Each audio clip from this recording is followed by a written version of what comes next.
ಜೀವನದಲ್ಲಿ ಜಿಗುಪ್ಸೆ ಹೊಂದಿದ್ದೀರಾ? ಸಂಪರ್ಕಿಸಿ 9900642890.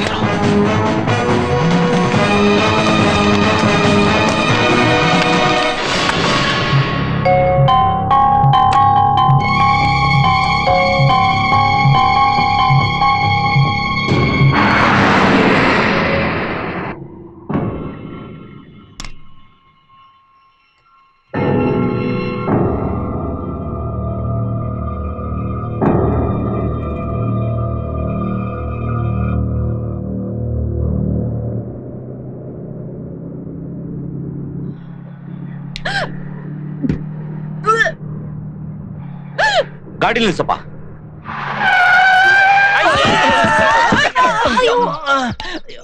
ಅಯ್ಯ ಕುಡುಕ್ ನನ್ನ ಮಗನೇ, ಹಿಂಗೇನ ಬ್ರೇಕ್ ಹೊಡಿಯೋದು? ಸ್ಕೂಲ್ ಮಕ್ಳು ಹಿಂಗ್ ಬಸ್ ಅಲ್ಲಿ ಬ್ರೇಕ್ ಹೊಡೆದಿ ರೋಡ್ ಬಿಟ್ಟು ಸತ್ತಾಗಿರೋರಲ್ಲ ಫೋನೇ ಇನ್ನ.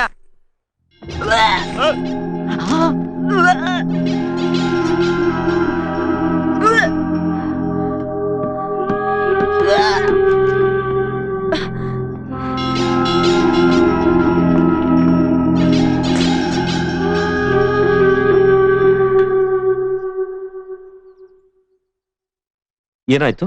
ನಿಮ್ಮ ಚಾಲಕನು ವಾಹನವನ್ನು ಓಡಿಸಿದ ಸ್ಪೀಡಿನಿಂದಾಗಿ ನಮ್ಮ ಉದರದಲ್ಲಿದ್ದ ನಭೋಮಂಡಲಗಳೆಲ್ಲ ಗಡ ಗಡ ಗಡ ಗಡನೆ ನಡಗಿದವು. ನನಗೆ ಹೀಗಾಗ್ಬೇಕಾದ್ರೆ ಪಾಪ ಹೆಣ್ಮಗಳು ತಡೆಯಕ್ಕಾಗ್ಲಿಲ್ಲ. ಬೆಳಿಗ್ಗೆ ತಿಂದ ಮಹಾಪ್ರಸಾದಗಳನ್ನೆಲ್ಲ ಬಗ ಬಗ ಬಗ ಬಗನೆ ಹೊರಗೆ ಹಾಕಿದ್ದಾಳೆ. ಮೆತ್ತಿಗೆ 100 ಮಂಗ್ಯ ಸತ್ತಿಂದ ನೀ ಹುಟ್ಟಿದ್ದು ಖರೆ ಅಂತ ನನಗೆ ಅನ್ಸಾಕತ್ತೈತಿ. ಎಲ್ಲಾರ ಭವಿಷ್ಯ ನೀ ಹೇಳ್ಕೊತ ಹೊಂಟಿದಿ. ನಿನ್ನ ಭವಿಷ್ಯ ನನ್ನ ಕೈಯಾಗೈತಿ. ಸ್ವಲ್ಪ ಕ್ಲೋಸ್ ಮಾಡ್ಕೊಳ್ಳಿ. ಹ್ಞೂನ್ರಿ ಸರ. ಏನ್ ತೊಂದರೆ ಇಲ್ಲ ತಾನೆ? ತಾಯಿ ಆಗ್ತಿದ್ದಾಳಪ್ಪ.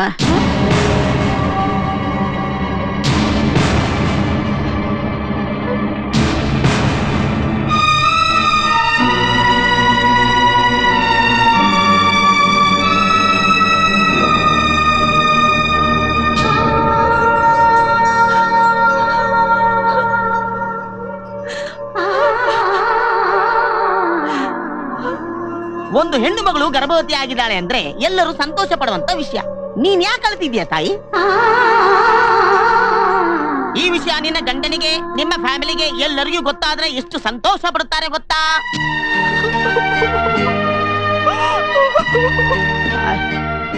ಅಯ್ಯಯ್ಯೋ, ನಾನೇನಾದ್ರೂ ತಪ್ಪು ಮಾತಾಡಿದಿನ ತಾಯಿ? ಕ್ಷಮಿಸ್ಬಿಡವ. ಅಳ್ಬೇಡ ತಾಯಿ, ಅಳ್ಬೇಡ. ನೋಡಮ್ಮ, ನೀನ್ ಏನೋ ಒಂದನ್ನ ನಿರ್ಧಾರ ಮಾಡಿ ನಮ್ ಜೊತೆ ಬಂದಿದ್ಯಾ. ಆದ್ರೆ ಇಲ್ಲಿ ಪರಿಸ್ಥಿತಿನೇ ಬೇರೆ ಇದೆ. ನಿನ್ನ ಹೊಟ್ಟೆನಲ್ಲಿ ಒಂದು ಹೊಸ ಜೀವ ಸೃಷ್ಟಿ ಆಗ್ತಿದೆ. ಅದನ್ನ ಕೊಲ್ಲೋ ಹಕ್ಕು ನಿನಗೂ ಇಲ್ಲ, ನಮಗೂ ಇಲ್ಲ. ಕಣ್ಣೀರು ಸಮಸ್ಯೆಗೆ ಪರಿಹಾರ ಅಲ್ಲ. ಈಗ್ಲೂ ಕಾಲ ಮಿಂಚಿಲ್ಲ. ಸಾಯೋ ನಿರ್ಧಾರನ ಬದಲಾವಣೆ ಮಾಡ್ಕೊಂಡು ಬೇಕಾದ್ರೆ ನೀವು ಮನೆಗೆ ಹೋಗ್ಬೋದು. ಏನ್ರಿ ಏನ್ರಿ ಏನ್ ನಡೀತಾ ಇದೆ ಸ್ವಾಮಿ? ಇಲ್ಲಿ ಏನ್ ನಡೀತಾ ಇದೆ? ಆಗ ಆ ಪ್ರೇಮ ಪಕ್ಷಿಗಳು ಸಾವನ್ನಪ್ಪುತ್ತಿದ್ದಾರೆ ಎಂದು ಹೇಳಿದಾಗ ನಿಮ್ಮ ಮುಖದಲ್ಲಿ ಯಾವ ಭಾವನೆ ಇಲ್ಲದೆ ಗಂಟೆ ಬಿಟ್ಟು ನೋಡಿ, ಗಂಟೆ ಬಿಟ್ಟು ನೋಡಿ ಎಂದು ಹೇಳಿದ್ರಿ. ಈಗ ಈ ಹೆಣ್ಣುಮಗಳು ಗರ್ಭವತಿ ಆಗಿದ್ದಾಳೆ ಎಂದು ಹೇಳಿದಾಗ ಸಾಹಿತ್ಯ ಬದುಕ್ತೀಯಾ ಎಂದು ಏನೇನೋ ಪ್ರಶ್ನೆಗಳನ್ನ ಕೇಳ್ತಾ ಇದ್ದೀರಿ. ಅಯ್ಯೋ ಭಗವಂತ, ನೀವೆಲ್ಲ ಯಾರು? ನಿಮ್ಮ ಸಂಬಂಧಗಳೇನು? ಅಯ್ಯೋ ಪ್ರಾರಬ್ಧವೇ, ನನ್ಗೆ ಯಾವ್ದು ಅರ್ಥ ಆಗ್ತಾ ಇಲ್ವೇ? ಸ್ವಾಮಿಗಳೇ, ಹುಟ್ಟಬೇಕಾದ್ರೆ ನಮ್ದೆಲ್ಲ ಬೇರೆ ಬೇರೆ ಭವಿಷ್ಯ ಇತ್ತು. ಈಗೆಲ್ಲ ಹೋಗ್ಬೇಕಾದ್ರೆ ಎಲ್ಲಾರ್ದು ಒಂದೇ ಭವಿಷ್ಯ. ಕೈಲಾಸಕ್ಕೆ ಹೋಗಿ ಪರಮಾತ್ಮನ್ ಪಾದ ಮುಟ್ಟಿ ವಾಪಸ್ ಬರ್ದಂಗ ಅಲ್ಲೇ ಸೆಟ್ಲ್ ಆಗೋದು.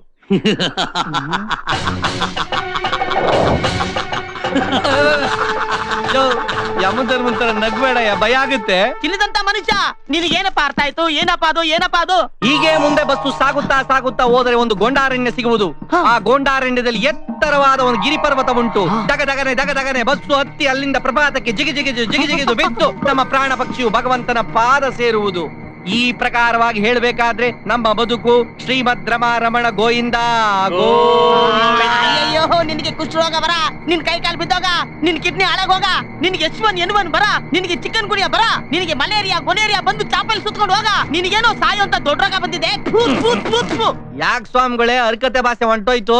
ಅಯ್ಯೋ, ಸಾಯೋ ಮ್ಯಾಟ್ರಿಕಲ್ಲಿ ಮೀಟರ್ ಆಫ್ ಆಗೋಯ್ತಪ್ಪ. ಲೇ ಸರ್, ನೀವಾದ್ರೂ ಇವ್ನು ಹೇಳಿ ಸರ್, ಸಾಯ್ಬೇಡ ಅಂತ ಹೇಳಿ ಸರ್, ಹೇಳಿ ಸರ್, ಹೇಳಿ ಸರ್, ಹೇಳಿ. ನಮ್ಮ ಆತ್ಮಹತ್ಯೆ ಸಂಘದ ಅಧ್ಯಕ್ಷರು ಅವರೇನೆ. ನನಗೀಗ ಅರ್ಥ ಆಯ್ತು. ಅವರೇ ಬೇರೆ ನಾನೇ ಬೇರೆ ಅಂತ ಹೇಳ್ದಲ್ಲ, ಅದು ಇದೇನಾ? ಈ ಗ್ರೂಪ್ಗೆಲ್ಲ ನೀನೇನಾ ಲೀಡರು?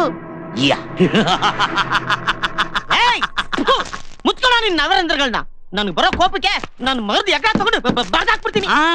ನಾನೇ ಎಲ್ರಿಗೂ ಭವಿಷ್ಯ ಹೇಳೋನು, ನನ್ನ ಭವಿಷ್ಯನೇ ಹಾಳು ಮಾಡಕ್ ಹೊರಟಿದ್ರಲ್ಲಪ್ಪ. ಹಾಳಾಯ್ತು ಈ ಬಸ್ ಒಳಗ್ ಬಂದಾಗಿಂದ ಇವರೆಲ್ಲ ಸಾವಿನ ಸುದ್ದಿ ಹೇಳ್ತಾ ಇದ್ರು, ನನಗೆ ಅರ್ಥ ಆಗದೆ ಹೋಯ್ತೆ. ಈಗ್ಲಾದ್ರೂ ಅರ್ಥ ಆಯ್ತಲ್ಲ, ಇಲ್ಲಾಂದ್ರೆ ಇವ್ರು ನನ್ನ ಕರ್ಕೊಂಡು ಹೋಗಿ ಸಾಯಿಸಿ ತಿಥಿ ಮಾಡಿ ವಡೆ ಪಾಯಸ ಊಟ ಹಾಕಿಸ್ಬಿಟ್ಟಿರೋರು. ಇದೇನಿದು ಟ್ರೈನಲ್ಲಿ ಗಾಳಿ ಹೋಗೋ ಸೌಂಡು? ನನಗೆ ಗಾಳಿ ಹೋಗ್ತಾ ಇದೆ. ಇನ್ನು 1 ಸೆಕೆಂಡ್ ಅಲ್ಲಿ ನಿಮ್ಮನ್ನೆಲ್ಲ ಪೊಲೀಸ್ ಹಿಡ್ಕೊಟ್ಟಿಲ್ಲ. ನನ್ನ ಹೆಸರು ಹೇಳಲೇ ಇಲ್ಲ. ಮೆಣಸಿನಕಾಯಿ ಕೃಷ್ಣ ಶಾಸ್ತ್ರಿನೇ ಅಲ್ಲ. ಮೆಣಸಿನ್ಕಾಯಿ ಕೃಷ್ಣ ಶಾಸ್ತ್ರಿನ? ಮೆಣಸಿನ್ಕಾಯಿ ಯಾಕೆ ಮುಂದೆ ಇಟ್ಕೊಂಡಿದ್ದೀರಾ? ಹಿಂದೆ ಇಟ್ಕೊಂಡ್ರೆ ಉರಿಯುತ್ತೆ. ಆಗ್ಲೇ ಹುರಿದು ಹೊಗೆ ಬರ್ತಾ ಇದೆ. ಏನಿದಲ್ಲ?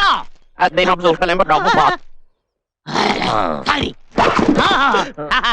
ಮುಖನ ಇದು ಹಳೆ ಗಟರ್ ಇದ್ದಂಗಿದೆ. ಲೇ ನೀನ್ ಹೋಗಿ ಚಕ್ರದ ಕೆಳಗೆ ಮುಚ್ಕೊಂಡ್ಬಿಡು. ಮುಖ ಆಗ್ಲೇ ಸತ್ಯ ಹಣ ಇದ್ದಂಗಿದೆ. ಲೇ ನೀನ್ ಸಾಯಕ್ ಮುಂಚೆ ನಿನ್ನ ದಾರಿನ ಚೆನ್ನಾಗಿ ಕೆರ್ಕೊಂಡು ನೀಟಾಗಿ ಸಾಯೋ. Waste lovers.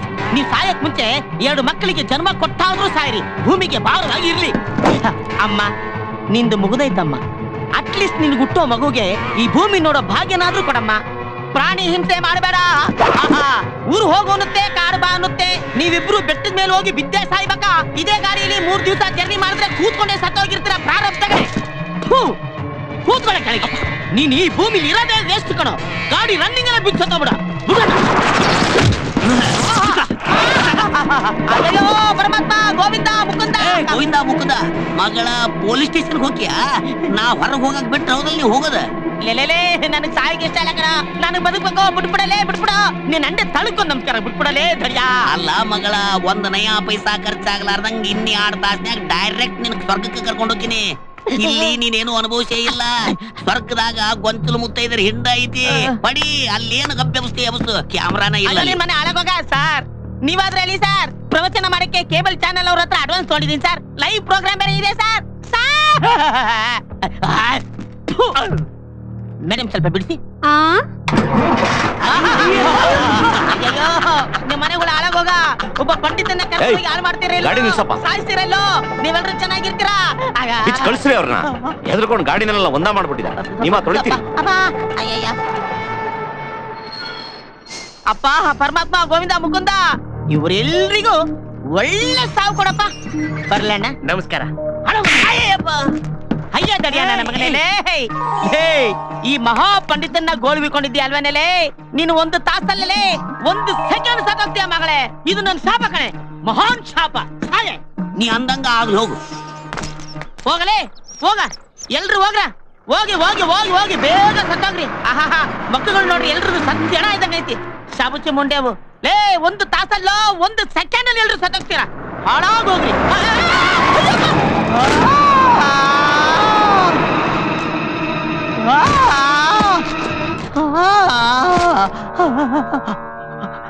ಬಸ್ಸಲ್ಲಾದ್ರೂ ಹೋಗಿದ್ರೆ 1 ಗಂಟೆ ಜೀವಂತವಾಗಿರ್ಬೋದಾಗಿತ್ತಲ್ಲ ಪರಮಾತ್ಮ. ಮುಹೂರ್ತ ಇಡವನ್ಗೆ ಮುಹೂರ್ತ ಇಟ್ಬಿಟ್ಟಿಯಲ್ವ ತಂದೆ.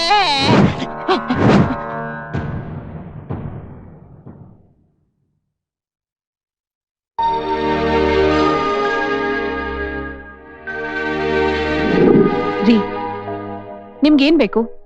ಮಗು ಬೇಕಾ, ನೀವು ಫಾರಿನ್ಗೆ ಹೋಗ್ಬೇಕಾ? ನನಗೆ ವರದಕ್ಷಿಣೆ ಬೇಕು.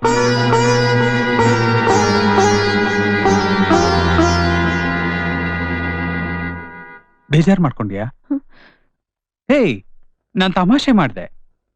ಮೊದ್ಲು ನಿಮ್ಗೇನ್ ಬೇಕು ಅಂತ ಹೇಳಿ. ನಿನ್ ತರನೇ ಒಂದು ಹೆಣ್ಮಗು ಬೇಕು. ಮಿನಿ ಮೀನಾ.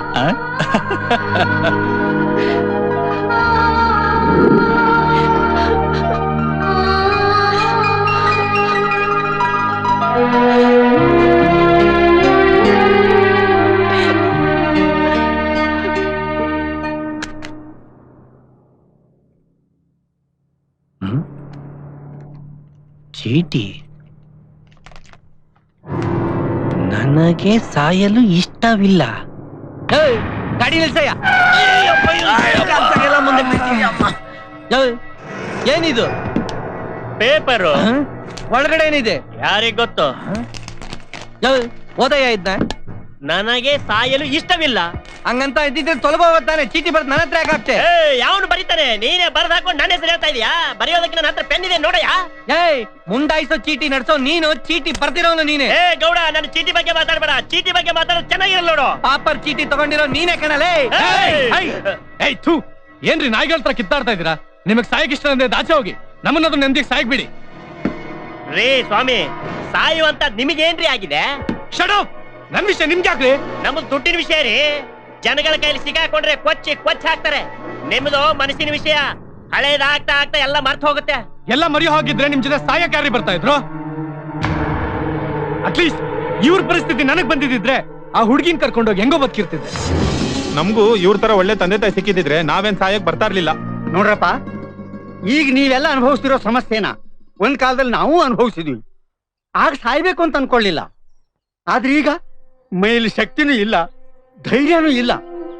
ಹೆತ್ತ ಮಕ್ಕಳಿಗೆ ಭಾರ ಆಗಿ ಬದುಕೋಕ್ಕೂ ಆಗ್ತಿಲ್ಲ. ಅದಕ್ಕೆ ಬೇರೆ ವಿಧಿ ಇಲ್ಲದೆ ಸಾಯೋಕ್ ಹೊರಟಿದೀವಿ. ನಿಜ ಹೇಳ್ಬೇಕು ಅಂದ್ರೆ ನಮ್ಮಿಬ್ರನ್ ಬಿಟ್ಟು ನಿಮ್ಗೆ ಯಾರಿಗೂ ಸಾಯೋ ಸಮಸ್ಯೆನೇ ಇಲ್ಲ ಅನ್ಸುತ್ತೆ. ಪುರಾಣ ಎಲ್ಲ ಬೇಡ, ಚೀಟಿ ಬರ್ದವ್ರು ಯಾರು ಅಂತ ಹೇಳ್ಬೇಕು. ಡೌಟೇ ಇಲ್ಲ. ಆಗ್ಲಿಂದ ಸುಮ್ನೆ ಕೂತಿರೋ ನೋಡಿದ್ರೆ ಈಕೆನೆ ಬರ್ದಿರ್ಬೇಕು. ನಾನ್ ಬರ್ದಿಲ್ಲ. ನೀವು ಅಲ್ಲ, ನಾನು ಅಲ್ಲ, ಇವ್ರು ಅಲ್ಲ ಅಂದ್ರೆ ಮತ್ತೆ ಯಾರು ಬರ್ದಿದ್ದು? ಆ ಕಡೆ ಸೀಟಲ್ಲಿ ಕೂತಿದನಲ್ಲ ಹಾಫ್ ಟಿಕೆಟ್, ಅವನೇ ಬರ್ದಿರ್ಬೇಕು. ಗಾಡ್ ಪ್ರಾಮಿಸ್ ಅಂಕಲ್, ಆ ಚೀಟಿ ನಾನ್ ಬರ್ದಿಲ್ಲ. ಏನು, ನೀನು ಬರ್ದಿಲ್ವಾ? ಓಹೋ, ಡೌಟೇ ಇಲ್ಲ. ನೀನೇ ಬರ್ಕೊಂಡು ಡೌ ಮಾಡ್ತಾ ಇದೀಯಾ? ಏ ಪಾಪರ್ ಚೀಟಿ ನನ್ ಸವಾಸಕ್ಕೆ ಬರ್ಬೇಡ. ಏ ಗೌಡ, ನೀ ನನ್ನ ಸವಾಸಕ್ಕೆ ಬರ್ಬೇಡ. ನನ್ನ ಹೆಸರೇ ಕೇಳ್ತಾ ಇದ್ಯಾ? ನೀ ನನ್ನ ಹೆಸರು ಯಾಕೆ ಕೇಳ್ತಾ ಇದೀಯಾ? ಏಯ್, ನೀನ್ ಹೇಳಿ ಫಸ್ಟ್. ನೀನ್ ಹೇಳಿ first. ಏ ಗೌಡ, ಸುಮ್ನೆ ಇರು. ಯಾವ ನಾನೇ ಫಸ್ಟ್ ಬಿಡ್ತೀನಿ ನೋಡು.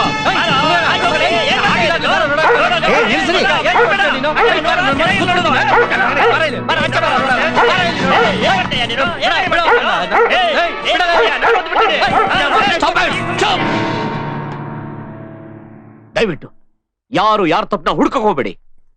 ಅವರ ಸಮಸ್ಯೆ ಅವ್ರಿಗೆ ದೊಡ್ಡದ್ರಿ. ನೀವು ನಾವು ಯಾರು ಹುಟ್ಟನ್ನ ನಿರ್ಧಾರ ಮಾಡಿಲ್ಲ. ಬಟ್ ಇಲ್ಲಿ ನಾವೆಲ್ಲ ಒಗ್ಗಟ್ಟಾಗಿ ಸಾಯೋ ನಿರ್ಧಾರ ಮಾಡಿದೀವಿ. ದಯವಿಟ್ಟು ದಯವಿಟ್ಟು ಅದಕ್ಕೆ ಮರ್ಯಾದೆ ಕೊಡಿ. ಕುತ್ಕೊಳ್ಳಿ.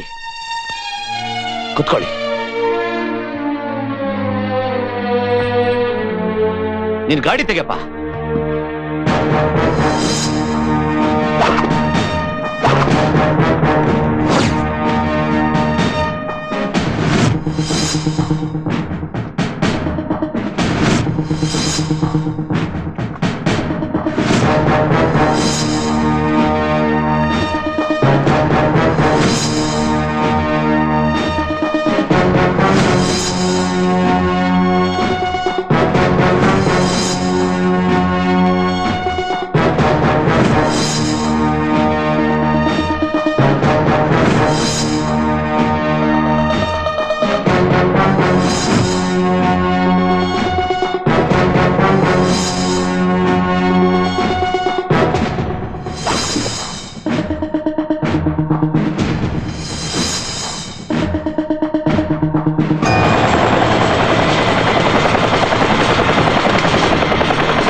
ಡ್ರೈವರ್, ಒಂದ್ ನಿಮಿಷ ಗಾಡಿ ನಿಲ್ಸು.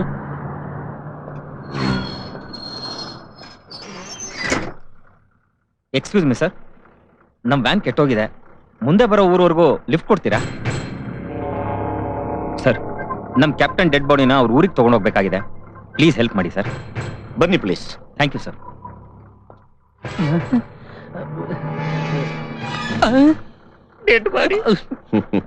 ಇನ್ ಕೆಲವೇ ಗಂಟೆಗಳಲ್ಲಿ ನೀವು ಕೂಡ ಹೆಣವಾಗ್ತೀರಿ. ನಿಮ್ಮ ಬಂಧು ಬಳಗ ಲಬ ಅಂತ ಬಾಯಿ ಪಡ್ಕೊಂಡು ನಿಮ್ಮ ಹುಡುದಾರನ ಕಟ್ ಮಾಡಿ ನಿಮ್ಮ ಹೆಸರನ್ನ ಹೆಣ ಅಂತ ಬದಲಾಯಿಸಿ ನಿಮ್ಮನ್ನ ಸುಟ್ಟು ಅಥವಾ ಊತು 3ನೇ ದಿನಕ್ಕೆ ಹಾಲು ತುಪ್ಪ ಬಿಟ್ಟು 11ನೇ ದಿನಕ್ಕೆ ನಿಮ್ ತಿಥಿ ಮಾಡಿ ತಮ್ಮ ಹೆಸರಲ್ಲಿ ವಡೆ ಪಾಯಸ ತಿಂದು ತಮ್ಮನ್ನ ಮರ್ತು ಬಿಡ್ತಾರೆ. ನೀವು ಬಯಸಿದಿದೆ ತಾನೆ? ಅರ್ಥವಾಯ್ತು ಬಿಡಿ.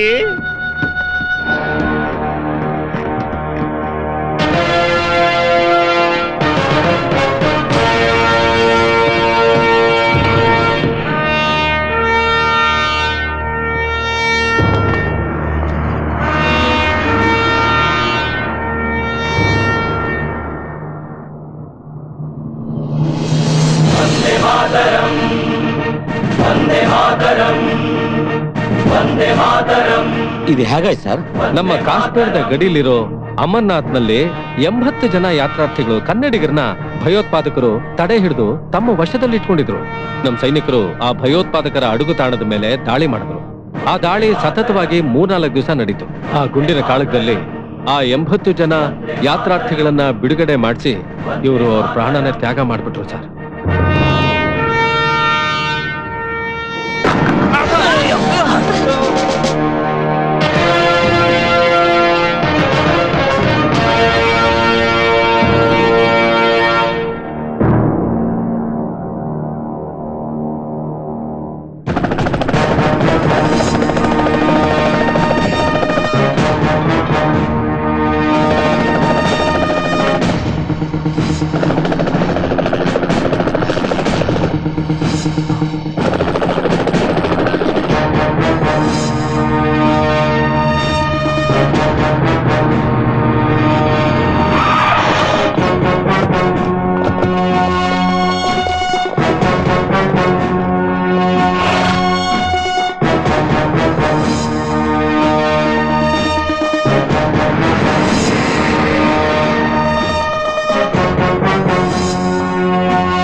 ಸರ್, ಊರ್ ಬಂತು, ಗಾಡಿ ನಿಲ್ಲಿಸ್ತೀರಾ?